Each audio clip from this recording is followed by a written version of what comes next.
본문을 지적합니다. 제자들 중 대다수가 듣고 말하되 이 말씀은 어려우니 딱딱하니 누가 들을 수 있겠느냐. 그 영이 살리는 것이니 그 육은 아무런 유익이 없느니라. 내가 너희에게 설교하고 있는 그 말들이 영이요 생명이라 라는 말들입니다. 여기 말주임표에 있는 말은 예수님께서 6장 59절까지 하신 말씀들을 듣고 일반 유대인들이 아닌 제자들이 불평거렸다는 겁니다. 수근거린 정도가 아니라 불평을 토해냈다는 거죠. 수만 명이 몰려갔다고 그랬죠. 오병이의 기적을 통해서 직접 자기들의 눈으로 목격한 사람들, 그리고 그 사실을 동네마다 소문을 내서 예수님을 찾아다니면서 그 소문을 듣는 사람들이 또 거기에 함께 합류해서 가버나움까지 당도한 유대인들 수가 수만 명인데 그 중에 제자들이 있다는 겁니다. 12제자를 제외한 제자들. 마태복음 5장 예수님께서 산상 설교를 하시기 위해서 산속 깊은 곳으로 가셨을 때 따라 올라간 사람들을 일컬어 제자들이라고 그러지요. 12제자뿐만 아니고 산상 설교를 들은 모든 사람들이 제자입니다. 그리고 누가복음에는 더 공식적으로 70명의 제자가 있었다고 기록을 하고 있습니다. 어쨌든 12제자를 제외하고도 수많은 제자들이 예수님이 가시는 곳을 찾아다니면서 이렇게 스스로가 예수님의 제자라고 일컬었든지 아니면 예수님께서 12제자는 아니지만 제자들이라고 인정을 해 주신 것인지는 모르겠습니다. 12제자를 선택하실 때 70명의 제자들 가운데서 하룻밤 철야 기도를 하신 다음에 선택을 하셨기 때문에 제자들이라고 예수님께서 인정을 하셨을지도 모릅니다. 어쨌든 그 많은 제자들조차도 예수님께서 하시는 요한복음 6장 59절까지 말씀이 너무 어려운 겁니다. 사실은 지금 우리가 이 말씀을 어떻게 전하고 듣는지는 모르겠지만 굉장히 어려운 말씀입니다. 설교는 쉽다고 절대 좋은 게 아닙니다. 칭의 설교는 쉬워도 괜찮습니다. 왜냐면 이제 아무것도 모르는 사람들에게 성경 말씀을 알게 하고 설교를 듣게 하기 위해서, 은혜 받게 하기 위해서 쉽게 할 수도 있습니다만 계속 쉬운 것이 절대 좋은 게 아닙니다. 진짜 성경 말씀은 어렵고 딱딱한 겁니다. 그런데 이제 우리가 진짜 말씀들을 모르기 때문에 이 말씀들을 좀 더 재미있고 쉽고 사람들이 이해하고 귀에 쏙쏙 들어가게 우리 나름의 노력을 하는 것 뿐이지 진짜 하나님의 말씀, 하늘의 복음은 이렇게 제자들조차도 어렵고 딱딱하게 여기는, 그래서 도대체 이 말들을 누가 들을 수 있겠어 하고 제자들마저도 불평을 토해낼 수밖에 없는 말씀들이, 여러분들이 얼마큼 들을 수 있는지는 모르겠지만 여러분이 들을 수 있다고 해서 다른 사람들이 다 여러분과 같이 들을 수 있는 게 아닙니다. 이렇게 써 있습니다. 폴로이를 강조하고 있죠. 대부분입니다. 올리브오일을 제외한, 다시 말하면 사실은 전부라고 해도 과언이 아니죠. 12제자조차도 예수님 말씀들을 듣고도 이해하거나 깨달을 수 없었으니까 거의 다가 그렇다고 해도 무방합니다. 그러나 여기는 이제 제자들만 따지는 것이니까 이 불평거린 제자들을 말하는 겁니다.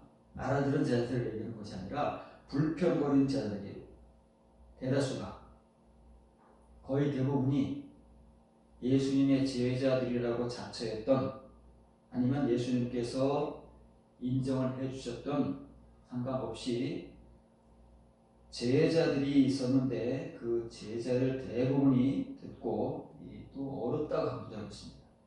어렵습니다. 정말 어려운 겁니다.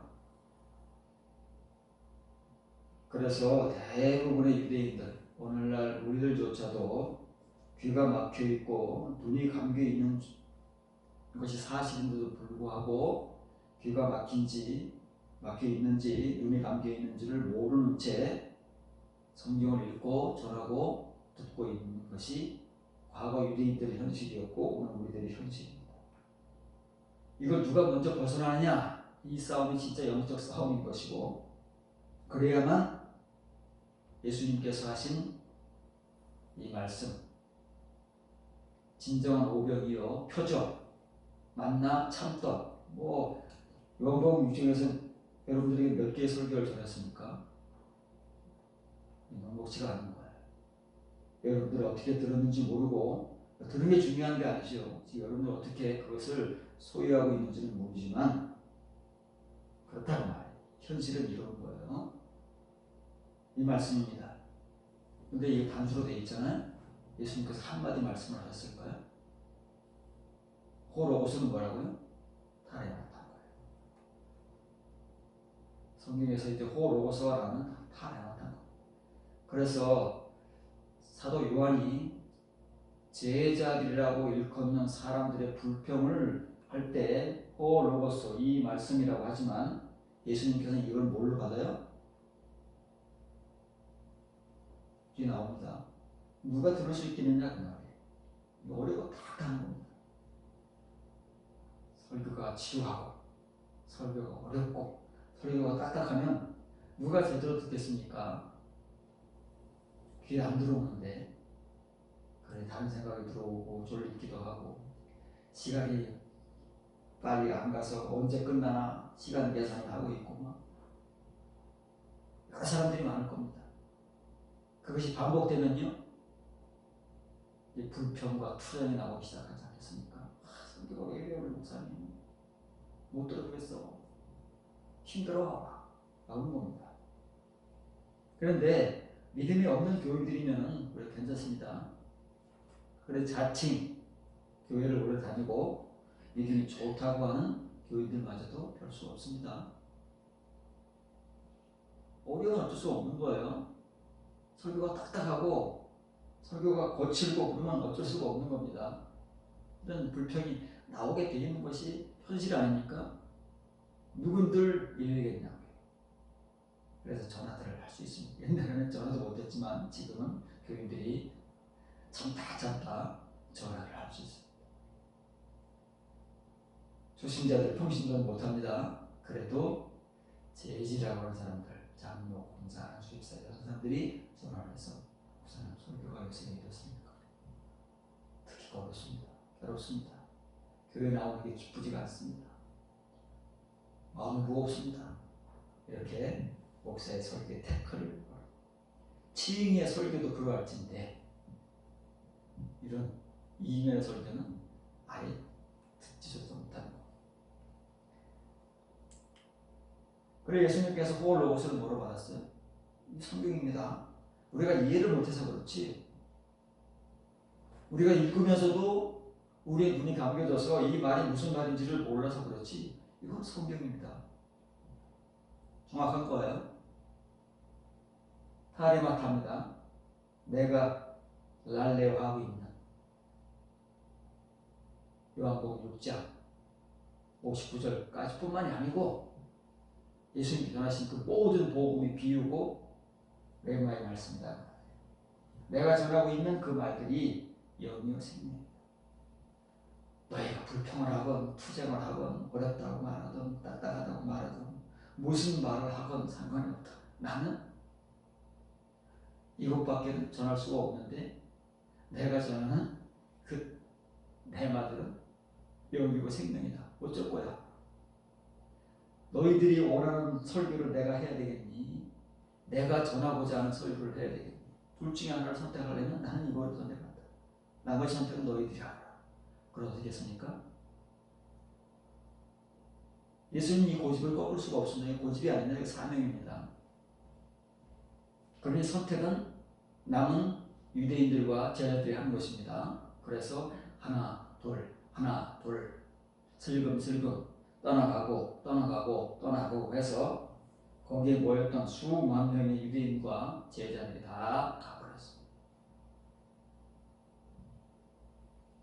여러분 프린트는 없습니다. 그래서 이 스클레로스라는 단어를 우리가 이제 살펴볼 겁니다. 이 스클레로스는 가운데에서 대문자지만 원래는 이제 소문자입니다. 신약 성경이 6번밖에 사용되지 않는 정말 희귀한 단어입니다. 근데 다 어려움이라는 말로 사용되는 말이 아닙니다. 이렇게 사나움이라는 말로 2번이 사용되고 완고한, 한글 번역으로 완악한이라는 말로 2번 번역됩니다. 그리고 어렵고 딱딱한이라는 말로 다 2번씩 번역됩니다. 그러니 이걸 어디서 찾겠죠? 신약 성경 전체 6번밖에 나오지 않는데. 그러나 이걸 우리가 현실적으로 직면을 해야 됩니다. 절대 하나님 말씀은, 성경은 우리가 생각하듯 쉬운 게 아닙니다. 아무나 이해하고 아무나 잘하고 아무나 들을 수 있는, 교회를 오래 다녔다고 해서 믿음이 좋다고 해서 말씀이 아니에요. 진짜 말씀은 영이요 생명이기 때문에 그 말씀을 그럼에도 불구하고 전해야만 하는 사명이 있는 사람들만 전할 수 있는 것이고, 몇 주 전에 설교한 것처럼 그 사람에게 임해야만 그 사람이 전할 수 있는 말씀이 아레마타의 말씀인 것. 아니면 다 사람의 말이고 사람들이 들을 수 있는 말들로 전하기 때문에 사람들이 은혜 받을 수 있습니다. 우리가 다 그렇게 은혜 받아왔잖아요. 치기 때 은혜 받습니다. 나름의 은혜를 받는 거예요. 그러나 그 은혜가 우리를 변화시키지는 못합니다. 그냥 공감을 하고 은혜만 받는 거예요. 감정적인 은혜만 받는 것이지 삶을 변화시키지는 못한다. 근본적으로. 여러분 프린트는 없습니다만 여기를 보시면 됩니다. 요한복음 6장 67절 68절. 예수께서 12 제자에게 이르시되 너희도 가려느냐? 시몬 베드로가 대답하되 주의 영생의 말씀이 주께 있사오니 우리가 누구에게로 가오리까? 이러면 다행인 거예요. 이 12 제자도 못 알아듣습니다. 알아들어서 베드로가 이런 말 하는 게 아니에요. 베드로는 시도 때도 없이 툭툭 튀어나와서 자기가 하고 싶은 말을 하는 겁니다. 그 중에 딱 한 번, 복음서 전체를 통해서 딱 한 번만 하나님 아버지의 감동하심을 통해서 주는 그리스도시요 살아계신 하나님의 아들이십니다. 요거 한번 고백한 것밖에 없어요.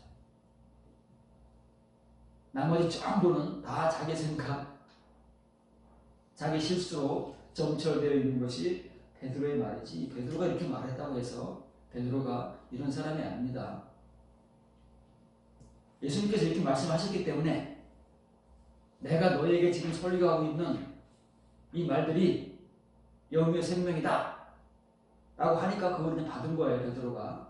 그래서 주여, 영생이잖아요. 영과 생명을 합하면 영생이잖아요. 이 영생의 말씀이 봄을 지어갑니다.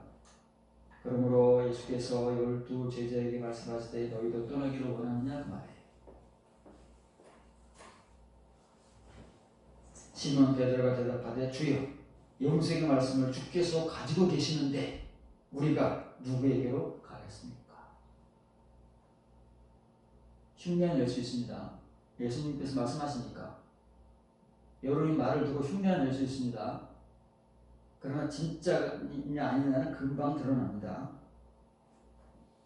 이렇게 써 있습니다. 아주 단순하죠? 단순할 것 같지만 여기서 예수님께서 어떻게 말씀하셨는지를 우리는 모릅니다. 그냥 예수님께서 이렇게 말씀하셨다고 우리는 이 성경 구절을 인용하고 흉내를 낼 수 있지만 정말 예수님께서 어떻게 말씀하셨는지 모릅니다. 원문을 보기 전까지. 여기서 뭐 강조되고 있습니까? 내라고 하는 우리가 알고 있는 부정사잖아요. 근데 부정사는 절대 앞에 못 옵니다. 올 수도 있지만 동사 다음에 오는 거 아닐까 부정사는. 근데 이 내가 제일 앞에 나올 때 그리고 이게 의문문일 때는 간접 의문문을 나타내는 불변사입니다. 이게 간접 의문문이에요. 너희도 갈 거냐? 가고 싶냐? 그 말이에요. 가고 싶으니 직접 물어보는 게 아닙니다. 돌려서 물어보시는 거예요. 왜냐면 지금 나머지 제자들이라고 자청했던 사람들도 너무 어렵고 딱딱해서 이걸 들을 수 있겠어? 그리고 다 도망가서 예수님께서 12 제자에게 이렇게 물어보시는 거예요. 어떻게든 남아야 됩니다. 남는 사람이 얻는 겁니다. 알아서 남는 게 아니에요. 12 제자가. 베드로가 이렇게 말했다고 해서 베드로가 정말 예수님 말씀이 영생의 말씀이라고 소유한 게 아니다. 그 말에 흉내를 낸 것이지. 그러면 남으면 어떻게 해? 도망가면 도리가 없는 거예요. 예수님께서 어떻게 하실 수가 없어요. 왜냐면 이 이면의 말씀을 억지로 하는 게 아니라 그랬죠. 대신에 남으면 어디까지는 책임져 줄 수 있어요? 마가의 다락방까지는 책임져 줄 수 있다. 이렇게라도 남으면.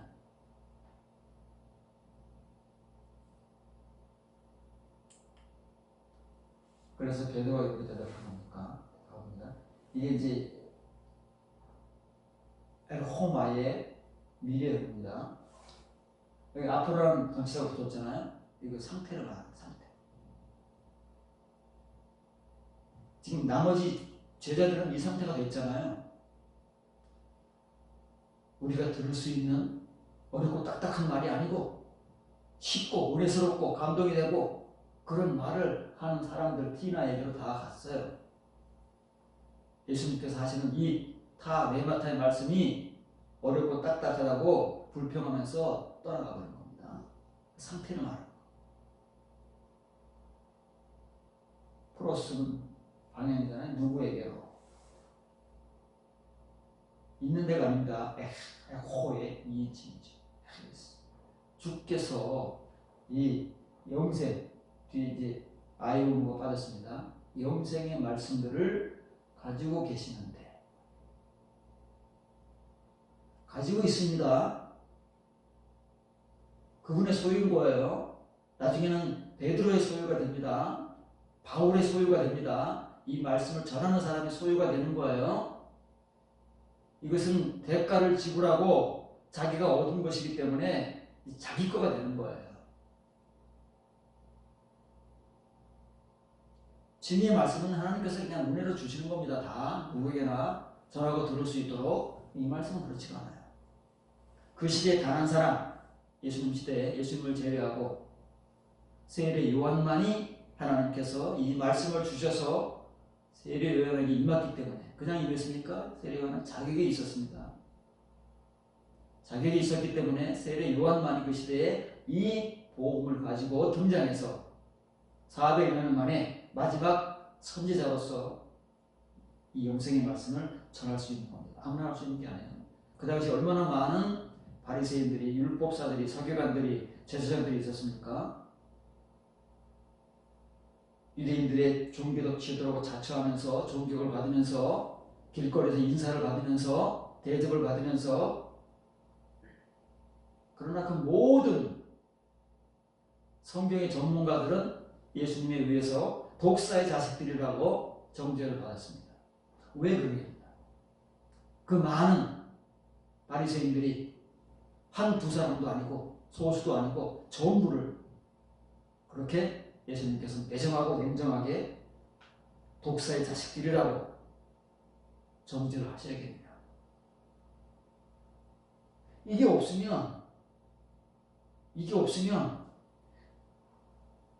육적인 존재라는 말이에요. 육에 속한 존재이기 때문에 육에 속한 존재들이 쏟아내고 그들이 보여줄 수 있는 말과 행위는 결국에는 그렇게 타락할 수밖에 없는 모습이에요. 그런 존재성밖에 없는 거기 때문에 사람은 잘 모르지만 하나님과 예수님은 우리 속을 들여다보시기 때문에 다. 여러분들은 어떻게 하시겠습니까? 선택의 문제인 겁니다.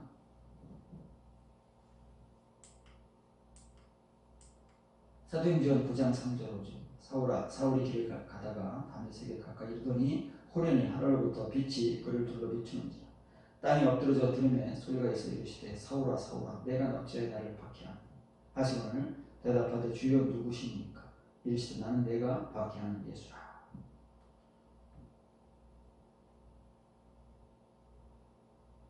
저도 과거에는 성경 구절을 읽으면서 은혜를 많이 받았습니다. 사울이 직접 핍박하고 박해했던 것은 예수님이 아니죠. 교인들입니다. 예루살렘에 있던 교인들. 그것도 모자라서 이제 공문서를 가지고, 공문서라는 건 뭐예요? 정당성을 가지고 법적 효력을 가지고 다메섹까지 가서 기독교인들을 박해하고 핍박하는데, 그게 직접 예수님을 핍박하고 박해하는 거다.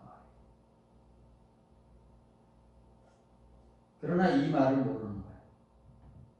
이 말. 여기서 우리가 봐야 할 진짜 말.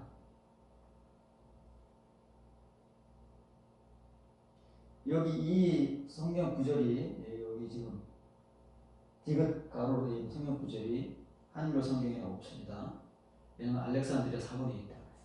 그런데 이제 어디 가면 있냐면 26장 14절, 사도행전 26장 14절에 가면 있습니다.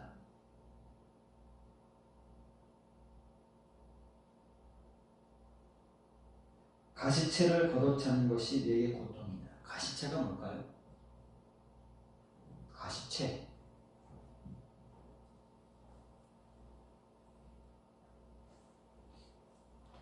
가시체라는 말을 우리가 잘 모릅니다.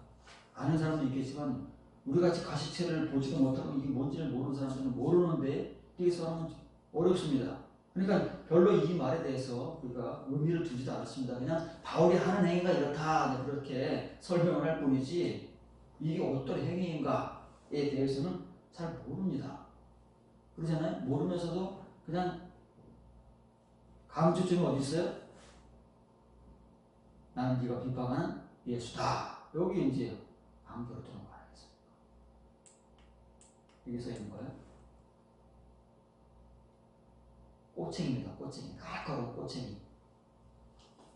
꼬챙이를 여러분 손으로 콱콱 찌르든지 여러분 발로 막 차보세요. 누가 힘드니까? 꼬챙이가 아픕니까? 내가 아픕니까? 바울이 하고 있는 짓이 그거다. 바울은 자기 딴에는 아직까지는 유대교인으로서 하나님을 능멸하고 모독한다고 확신이 들어서 기독교인들을 그렇게 핍박하고 박해합니다. 정말 앞장서서 누구보다도 잔인하게 핍박하고 박해했는데, 그는 예수님을 박해하는 것은 고사하고 자기 자신에게조차도 이런 행위다 말이에요. 이런 행위인 거예요. 모르면 이러는 겁니다. 모르면. 알면 왜 그러겠습니까? 사울일 때 이런 짓을 한 거예요. 모르니까. 알고 나서 사울이 바울이 돼서 이런 일을 할 수 있겠습니까? 할 수 없는 거예요.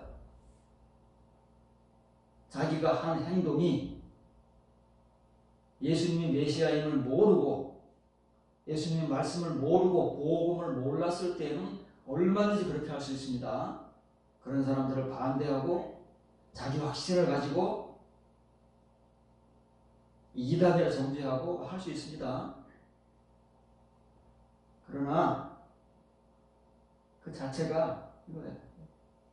켄트라는 말은 꼬챙이라는 말이에요. 날카로운 꼬챙이, 단단 나무 꼬챙이든 쇠꼬챙이든 그걸 우리가 손으로 찌르고 발로 밟아본들 우리만 아픈 거예요. 여기 스켈로론이라고 되어 있습니다. 내게 고통스럽다. 이게 이제 어렵다는 말이잖아요. 어렵다는 건 힘들다는 말이죠. 의연한 겁니다. 고통스러운 거죠. 어렵다는 말이 안 맞잖아요. 문맥상. 고통스럽다. 의역이 맞는 겁니다. 이걸 막 걷어서 보세요. 쇠꼬챙이를 막 걷어서 보세요. 결국 자기만 아픈 거잖아요. 자기 손이든 발이든 몸이든 상처가 생기는 것이지 꼬챙이는 상처가 안 생기는 거예요. 아무리 예수님을 핍박해 보세요. 예수님께 상처가 생기나. 지금 모르니까 그렇지 알고 나면 전부 상처 추적에 달고 말이에요. 바울이 나중에 깨닫잖아요. 평생 가지고 가는 겁니다. 이거를 정말 자기가 죄인이라는 것을 깨달은 사람들은요, 지응의 죄인이 아니고 이면의 죄인이라고 바울같이 깨달은 사람들은요, 자기의 행위를 평생 가져가는 거예요. 교만할 수가 없습니다. 진짜입니다. 자기가 그런 존재인데 뭘 내세울 게 있겠습니까? 복음을 전하기 위해서는 어쩔 수 없이 내세우지만 자기 존재가 그런 거예요. 모르는 사람만 자기를 드러내려고 하는 거고 그러는 겁니다. 야고보서 3장 1절입니다. 1절부터 4절입니다. 내 형제들아 너희는 선생된 우리가 더 큰 심판을 받을 줄 알고 선생이 말내지 말라. 우리가 다 실수가 많으니 만일 말에 실수가 없는 사람은 곧 온전한 사람이라. 등이 오만으로 불렸으리라. 또 배를 보라. 그렇게 크고 광풍에 밀려가는 것들이 지극히 작은 키로서 사공의 뜻대로 운행하느니라. 여기 스켈로스라는 말이 어디 있을까요? 스켈로스라는 말. 여러분 못 찾습니다. 본문을 지적합니다. 내 형제들아 우리가 더 큰 심판을 받을 줄 알고 너희 대다수는 선생이 되지 말라. 참으로 우리가 다 죄를 저지른 잘못 아닙니다. 죄입니다. 죄. 잘못은 다 용서받을 수 있습니다. 잘못을 하나님께서 용서하지 않고 끝까지 가지고 가지 않습니다. 죄이기 때문에 그렇습니다. 이건 지금 말이 선생이고 말이기 때문에 그냥 우리는 말 실수라고 하죠. 그건 아닙니다. 그 정도가 아니에요. 만일 누가 말로 죄를 저지르지 않는다. 말 실수 안 하는 사람 어디 있습니까? 전부 말 실수합니다. 누구를 막론하고. 그런데 이것은 실수가 아니라 죄입니다. 이 사람은 온전한 남자다. 왜요? 이 말은 우리가 하는 말이 아니기 때문에. 하나님께서 세우신 선생, 다시 말하면 야고보, 베드로, 바울, 사도 요한, 이 서신을 보내고 있는 사람들 자칭 선생이라고 그러잖아요. 다른 사람들은 사도라고 부르지만 어차피 말씀을 가르치는 사람들이니까 선생입니다. 온전한 남자는 거예요. 그래서 온 몸도 제가를 불릴 수 있는, 온 몸을 컨트롤할 수 있다는 말이에요. 과거에는 안 됩니다. 이 야고보가 되기 이전에 예수님의 육신적 첫 번째 동생이잖아요. 예수님께서 초막절 때 예루살렘으로 올라가시지 않으니까 복음서에 나옵니다. 예수님의 이 육신의 형제들이 와서 예수님을 조롱합니다. 아니 당신이 이렇게 선지자라고, 아니 형이 뭐 이렇게 대단한 사람이라면서 왜 안 올라가? 빨리 올라가서 대접받아야지 하고 비아냥거리는데요. 그때 야고보가 아니다.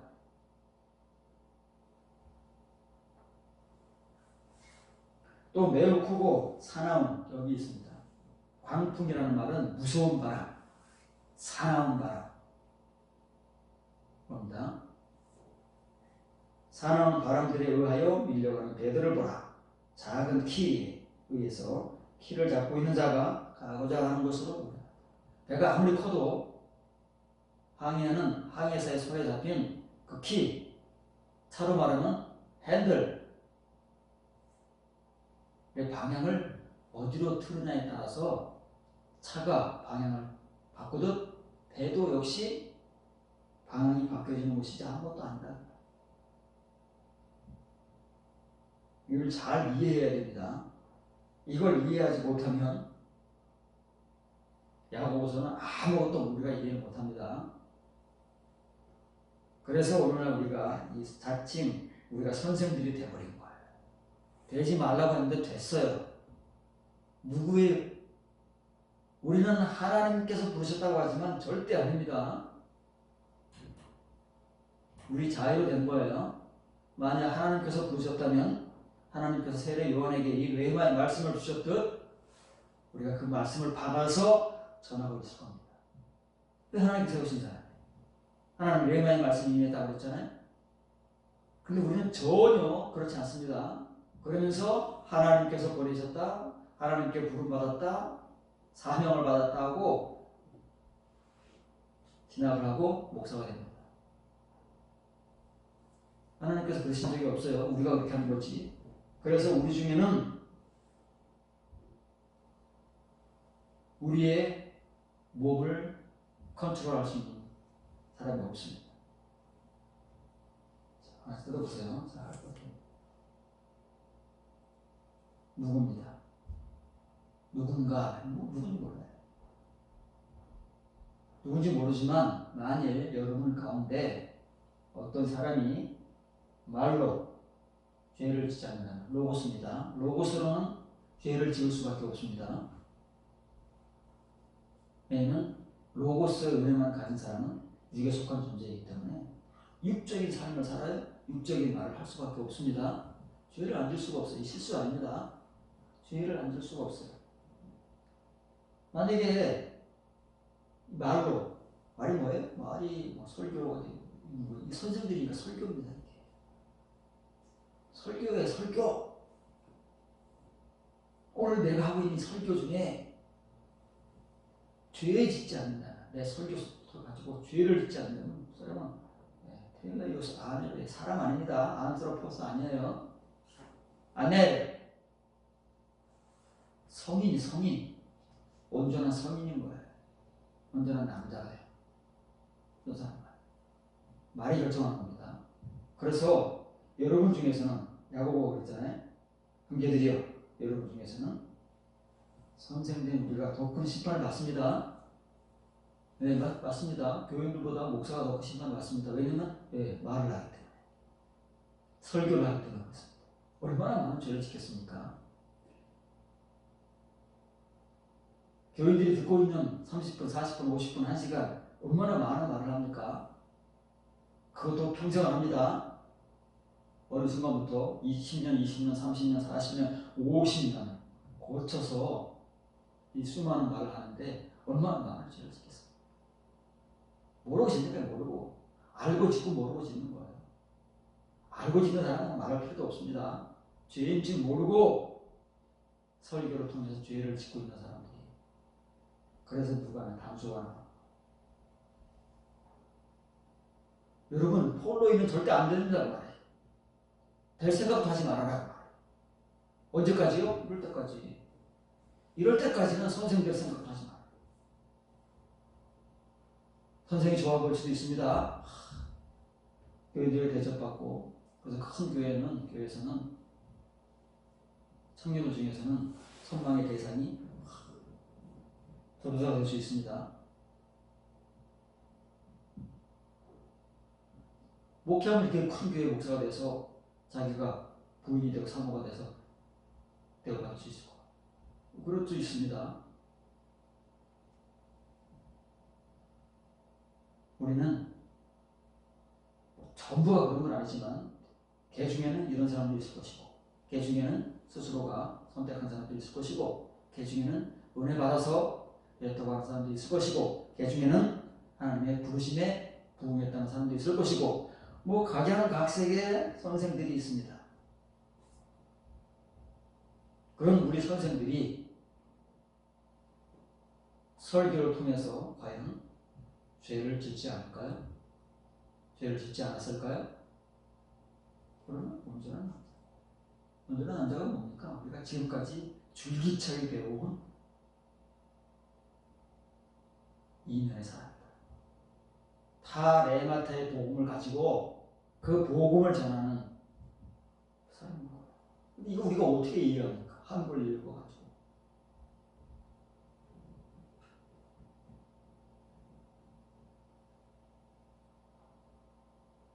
이렇게 막 자기 설교로 죄를 짓지 않고 온전한 남자는 자기의 온 몸입니다. 말은 곧 행위입니다. 레마타는 그런 거예요. 말과 행위가 일치되는 겁니다. 그래서 자기 온 몸이라는 건 뭐예요? 자기 삶이, 자기 삶, 자기 행위. 자기 행위도 자기 삶도 재가를 물리. 재가를 물리는 뭐예요? 컨트롤할 수 있다는 거예요. 재갈 때문에 가기 싫어도 말이 달리다가도 잡아 당기면 서지 않습니까? 아파서 쓰는 거예요. 아파서. 서기 싫어도. 말에 의해 물리는 게 재갈이잖아요. 돌멩이 물리는 게 아니라는 말이에요. 잡아 당기면 서야 되는 거예요. 아파가지고 힝 하면서.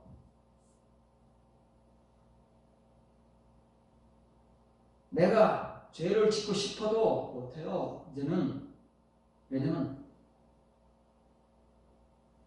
텔레오스 아내가 되고 있기 때문에 이미 그 은혜를 받고 타레마타의 말씀을 가진 존재가 됐기 때문에 된다는 말이에요. 할 수 없다는 말이에요. 그래 누가 이걸 하냐고.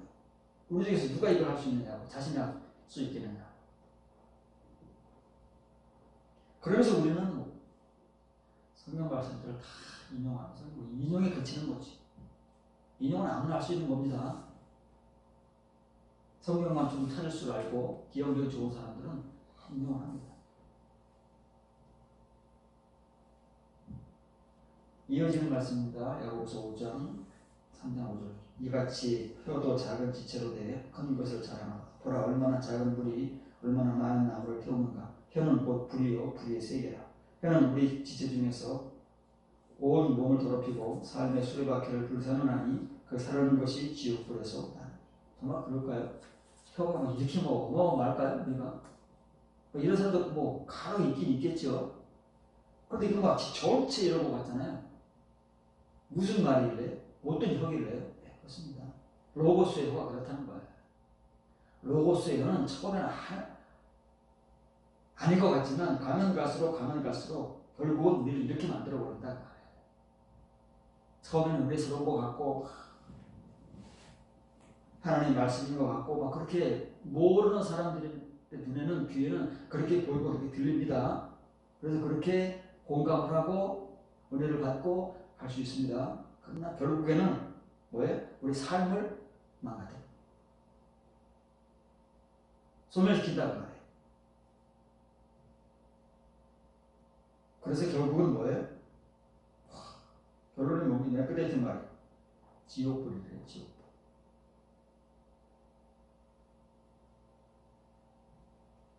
오늘 지어합니다. 이같이 혀도 작은 지체로 돼 큰 것을 자랑합니다. 보라 작은 불이 거대한 숲을 태웁니다. 혀도 불이요 불의 세계라. 이같이 우리 지체들 가운데 하나인 혀가 온 몸을 더럽히고 인생의 수레바퀴를 불사르되 지옥 아래서 불사르리라.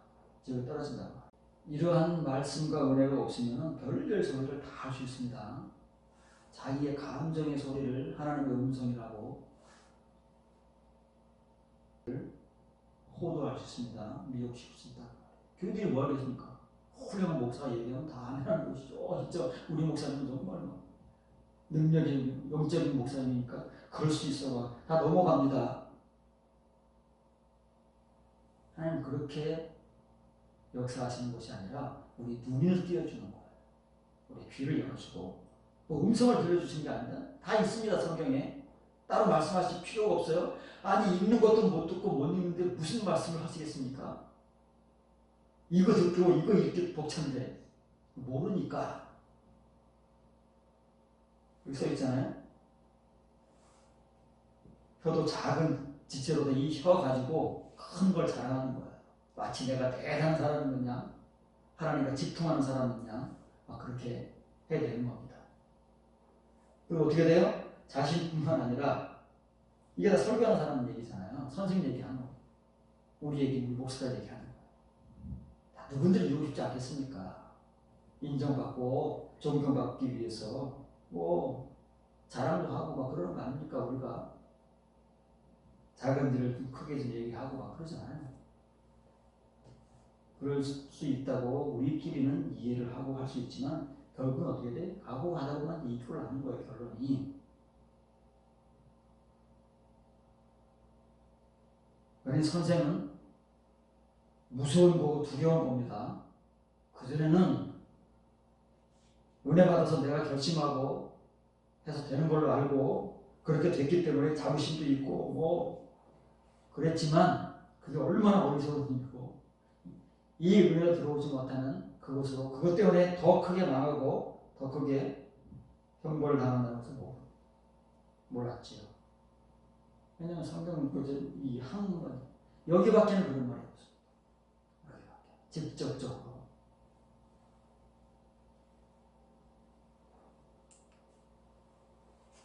유다서 1장 14절 15절입니다. 아담의 칠흑손 에녹이 이 사람들에 대하여 예언을 이르되 보라 주께서 그의 수만의 거룩한 자와 함께 일하신다니 이는 무사람을 심판하사 모든 경건하지 않은 자가 경건하지 않게 하는 모든 경건하지 않은 일과 또 경건하지 않은 죄인들이 주를 거슬려 한 모든 완악한 말로 말미암아 그들을 정죄하려 하심이라 하입니다. 여기 불경건한 말이 몇 번 나옵니까? 여러분 세어보세요. 불경건하다는 말이 몇 번 나옵니까? 왜 이렇게 반복을 할까요? 이것이 뭐예요? 왜 그들이 이렇게 불경건한 말을 3번 반복해서 강조하는 모습을 가지고 있느냐 하면은 그들의 말 때문에 그들의 말이 이렇게 만드는 거예요. 말이 우리 행위는 말이 결정하는 겁니다. 내가 가진 말이 로고스냐 아니면 레마냐에 따라서 내 이거 있잖아요. 삶과 행위가 결정되는 거예요.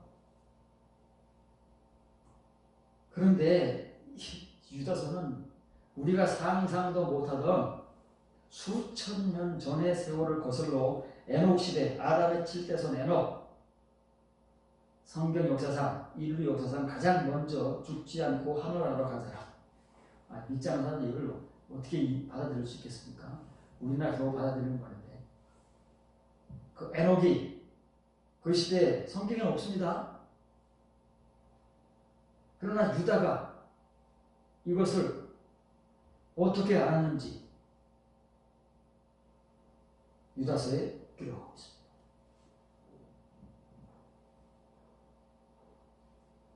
발음 일절을 기록합니다. 임하셨다는 말이 이게 한다고 다릅니다. 여기 임했다는 말이 먼저 나오는 게 제일 나중에 가야 됩니다. 발음 일절. 보라, 주께서 모든 사람을 따라 심판하시되 불경건하게 행한 그들의 모든 불경건한 행위들과 죄인들이 그 주님을 거슬러 전한 이것도 선생들 얘기입니다. 전한 모든 완악한 말들에 대하여 그들의 모든 불경건함을 징벌하기 위하여 징벌하시러 그의 수많은 성도들 가운데서 임하셨느니라. 아니 누구 에녹 시대에 모은 사람이 그렇게 많았겠습니까? 이것은 가인의 후에 있는 제껴두고 심판은 누구만 한다고요? 하나님 백성을 심판하는 거예요. 그래서 그의 수많은 백성들 가운데 임하신다는 말이에요. 얼마나 많았길래 에녹은 무슨 예언을 하고 갔을까요? 우리는 유다서에서 읽어야 겨우 알아낼 수 있는 이 예언 속에 스클레로스라는 단어가 떡하는 거예요. 다 말과 관계, 말과 혀와 관계에 다 사용되는 겁니다. 이 완악하다는 말, 완고하다는 말로 2번 사용됐다고 했잖아요. 완고합니다. 완고는 뭐예요? 고집입니다. 고집. 똥꼬집. 이 사람들은 설교하는 사람들이잖아요. 왜 완고한 말을 가지고 그들의 불경건함을 드러내면서 살까요? 이거밖에 모르는 거예요. 이거밖에는. 자기들이 아는 말밖에는 모릅니다. 그리고 그 자기들이 아는 말 그것을 철석같이 믿고 그것이 아주 그냥 확신입니다. 과거의 사울같이. 그래서 다른 말 하는 사람들에 대해서는 아주 완고한 거예요. 그러면서도 뭐예요? 그 완고한 말이 드러내는 것은 그들의 불경건한 행위밖에는 드러내거나 보이지 않는다는 말이에요. 근데 사람들이 볼 때는 절대 이걸 분별을 못합니다. 그게 불경건한 행위인지 아니면 완고한 말인지 몰라요. 그러니까 유다인 눈에 그렇다는 것이고 에녹의 눈에 그렇다는 것이지, 이렇게 심판받고 징벌 당할 사람들은 판단도 못하고 이런 사람들의 말에 미혹당하거나 그런 사람들의 말을 듣는 사람들은 절대 분별을 못합니다. 지금 뭐 다 할 줄 아는 절대 오해입니다. 지금도 그래서 너무나도 많은 사람들이 폴로이들이 이 폴로이들에게 폴로입니다. 야고보가 분명히 말했습니다. 형제들의 여러분 가운데서는 폴로이 대다수가 선생 되려고 생각도 하지 마십시오. 큰일 납니다. 잘못 선생됐다가는 더 큰 벌을 받습니다. 어떤 사람은 선생되라고요? 자기 말에 책임을 질 수 있어요. 우리가 말하는 책임이 아닙니다.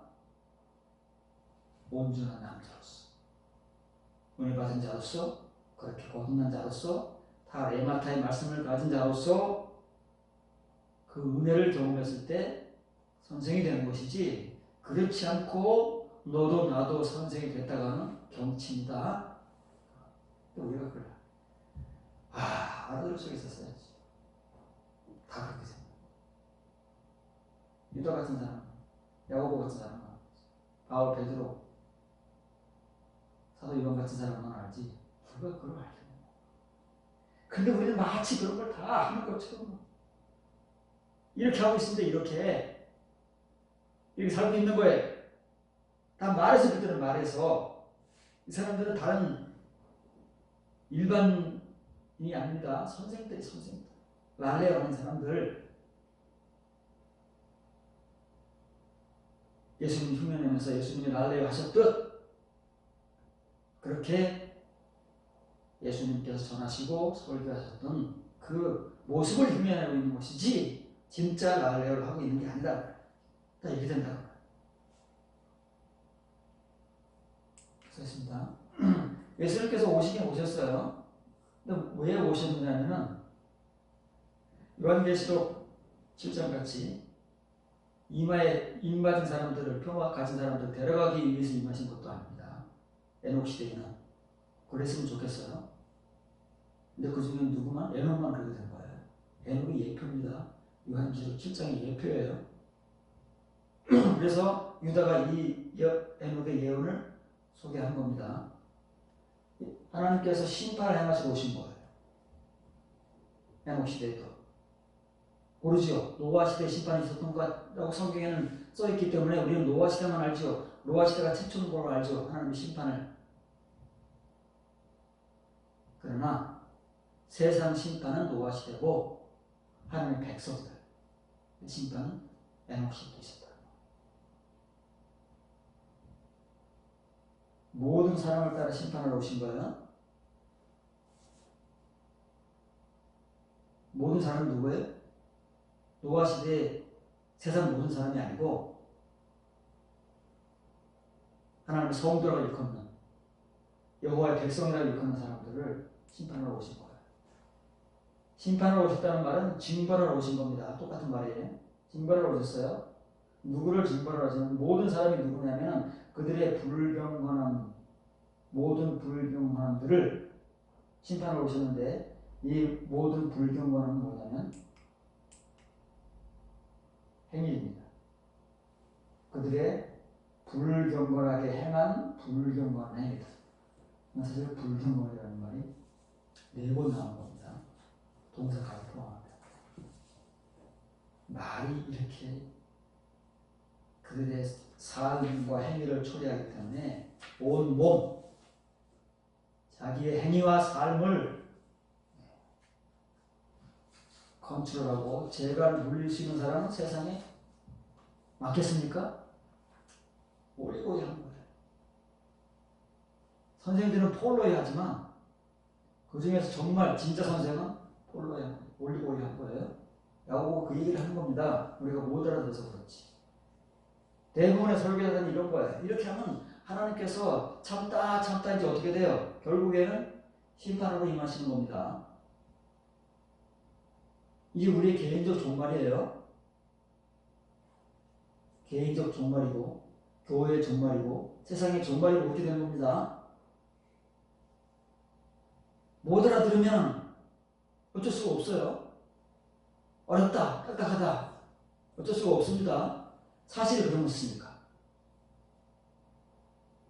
알아듣는 게 이상한 겁니다. 그 사람이 신통방통한 거예요. 왜냐면 그 사람은 준비가 된 사람이기 때문에 그렇습니다. 저절로 알아들 수 있는 게 아닌데 절대로 알아들을 수 있는 준비가 된 사람들이기 때문에 알아듣는 것이지 신통방통한 게 아니에요.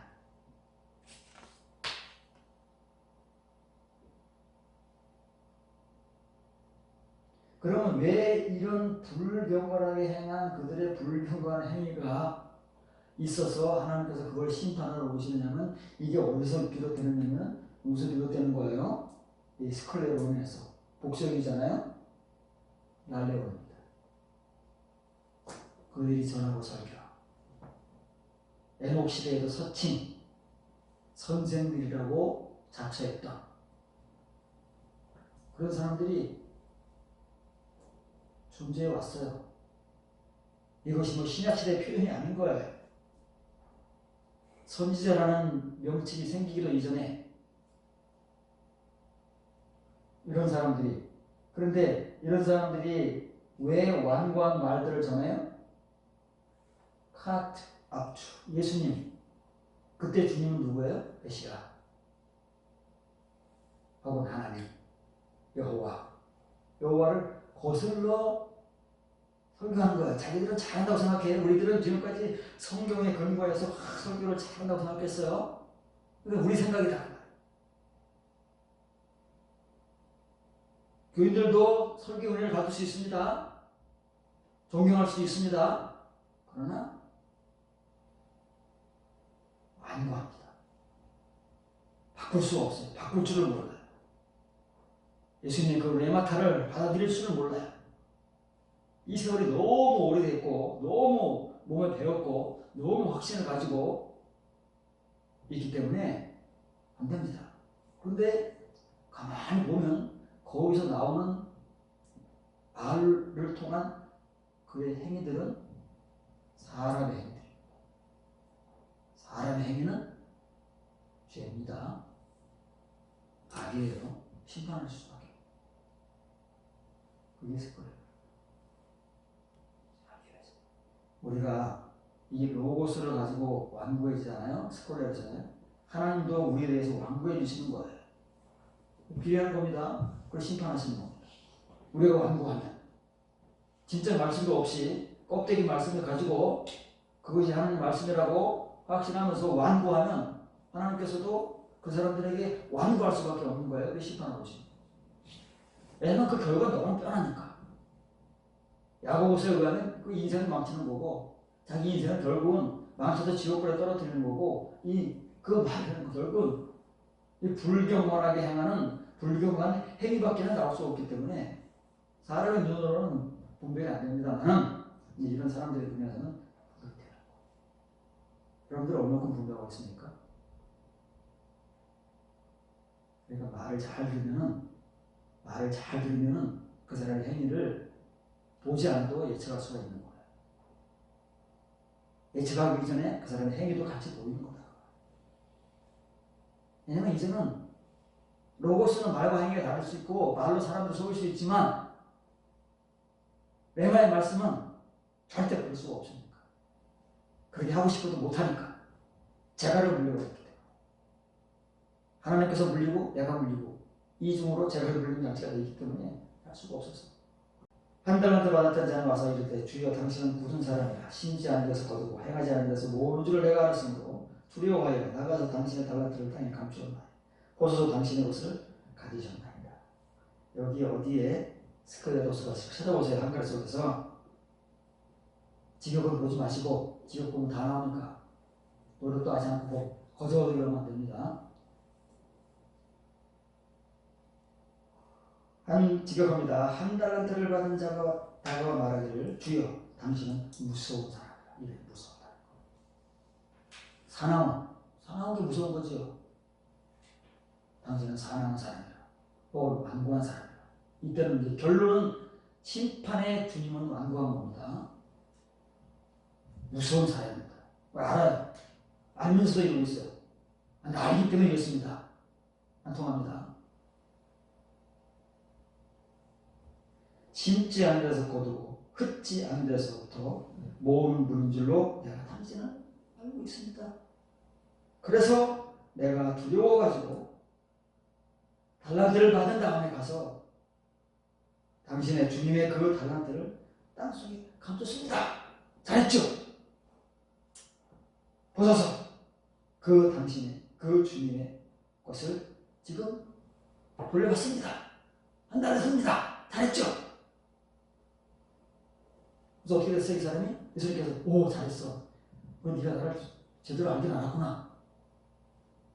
그게 아니라 약하고 게으른 자가 내게서 나아가라. 그래서 바깥 모든 데로 쫓겨나서 슬피 웃는 이를 가는 거예요. 압니다. 아는 것과 행하는 것이 달라요. 제대로 알아야 됩니다. 스클레로스를 제대로 알아야 예수님께서 원하시는 뜻이 무엇인가를 깨달아서 그의 행위가 나오는 겁니다. 이 사람이 예수님을 모르는 사람이라면 잘 안다니까요. 잘 아는데 그 안다고 자신했던 그 알미, 지식이 뭐예요? 잘못하는 거예요. 껍데기만 아는 거예요. 그 사람의 지식이 그 사람의 행위를 결정한다니까요. 다시 말하면 그 사람의 말이 자기 말이잖아요. 자기 말. 이렇게 말로 나온 거잖아요. 지식이라는 거는. 그 사람의 말이 그 사람의 행위를 결정하는데 결정했어요. 여러분 잘 하셔야 됩니다. 여러분들이 알고 있다고 자신하는 하나님과 예수님이 아닐 수도 있습니다. 많이 배우고 많이 깨닫고 진짜 하나님과 예수님을 알아야 이런 꼴을 안 당하는 거예요. 이런 결과를 안 당하는 거예요. 여러분이 인생이 부정당하고 인생이 멸망당하지 않아요. 말씀. 목사의 입장에서는 설교, 여러분의 입장에서는 듣는 설교. 그 여러분들이 은혜를 결정하는 것이고 여러분들의 교인으로서의 어떤 행위를 결정하잖아요. 그런데 기껏 우리의 설교가 교인들을 결정하게 하는 것은 교회 안에서의 봉사, 섬김, 충성, 순종 이런 것들밖에 결정합니다. 우리의 설교라는 것이 그것이죠. 그러나 레마의 말씀을 전하고 들으면 달라지는 거예요. 교회 안에서도 중요하지만 더 중요한 것은 교회 바깥 아닙니까? 밖에 나가서 빛과 소금으로 살라 그랬지 교회 안에서 빛과 소금으로 살라 그랬습니까? 예수님께서 너희는 교회의 소금의 빛이라고 했습니까? 세상의 빛이요 소금이라고 했습니다. 그런데 우리는 교회 안에서만 소금의 빛을 서로 살라고 합니다. 서로 교회 안에서 빛되고 소금 되게 싸움합니다. 네가 빛이냐 내가 빛이냐, 네가 더 밝은 빛이냐 내가 더 밝은 빛이냐, 네가 더 짠 소금이냐 내가 더 짠 소금이냐, 이 싸움을 하고 있는 거예요. 교회 안에서만. 밖에 나가면 아무것도 아니에요. 그게 우리 교회 현실 아닙니까? 목사도 설교할 때만 그렇게 보이는 빛과 소금으로 보이지만 과연 우리가 우리 행위로 우리 빛과 소금을 보이고 있느냐고 말이죠. 이것이 스클레로스 관계에 있는 말입니다. 어렵습니다. 보통이 안 거예요. 이제는 그렇게 여러분들이 말씀을 들을 준비가 되고 각오가 돼야 돼. 그리고 그런 눈으로 성경을 봐야 한마디 들어오는 게 그렇게 어려운 거예요. 귀가 뚫리는 게 그래서 어려운 겁니다. 쉬운 거 다 했어요. 벌써 쉽다면. 그러나 이렇게 어렵기 때문에 올리고이만이 할 수 있는 것이고 톨로이들은 다 도망갑니다. 다 떠나갑니다. 다 듣기 싫어합니다. 다 불평합니다. 그러면 끝나는 거예요. 어떻게든 남아서 예수님의 인도를 받아야 됩니다. 마을의 다락방까지만 인도가든